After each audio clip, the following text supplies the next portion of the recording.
So it always amazes me when I work with a client and I ask them, who is your customer? And they say to me, anyone who walks through the front door.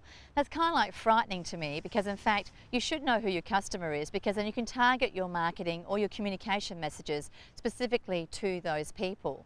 Now, if you're in retail, you can start off with very simple tactics. You can have a simple questionnaire in your business, so as people come in, they can fill out what their profession is, where they live, why they came and found you, and what they're looking for. These kinds of information can actually help you understand what you're stocking and what people are coming to buy from you. If you want to get a little bit more sophisticated, then what you can do is actually look at doing some market research. And we did that for the Retrovision chain, where we actually stood at the front door of their store, and as people were leaving the shop, we actually stopped them and asked them to complete a simple survey. Now, we had to give them some kind of incentive. It was a $20 voucher, which they could then bring back and use again at a different time.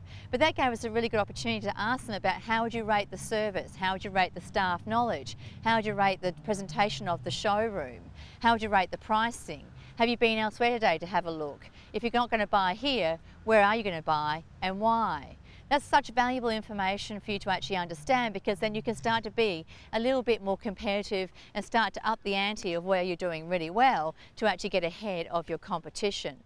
If you're in the service industry, we've done exactly the same thing, where we actually used to interview what we would call the top 20 clients, i.e. those people who brought in the most money for your business. Why? The more they spend, usually the pickier they are. So when they actually are asked, we would actually survey them over the phone, and we'd ask them questions like, you're currently paying $100 per hour. If we were going to put the rate up to 110, would you still use this service? If we were going to put the rate up to 120, would you still use this service? I had one client who could double her hourly rate because her clients valued her service so much. That's fantastic. Can you imagine making twice as much money just by doing exactly as you were doing?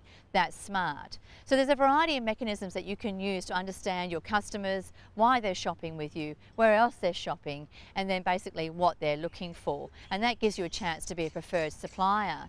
But if you really want to get down to basics, you can actually even start with your Australian Bureau of Statistics, your ABS demographics for the area. You can go to the ABS website, download your little location area, and find out, what are my demographics for my area? What is the predominant age? Are they owning their home outright? Do they have disposable income? If it's a low socioeconomic area, then you obviously have to target your pricing accordingly. If it's affluent area, then you can go for that niche. That information is all there available. All you got to do is just go and look at it, and then analyze it, and then think to yourself, right, there's enough customers in that realm, I should start my business or focus my business on this area. Once you know who your customers are, once you know what they're looking for, you can tailor your business and be more successful, and that's what it's all about. Good luck.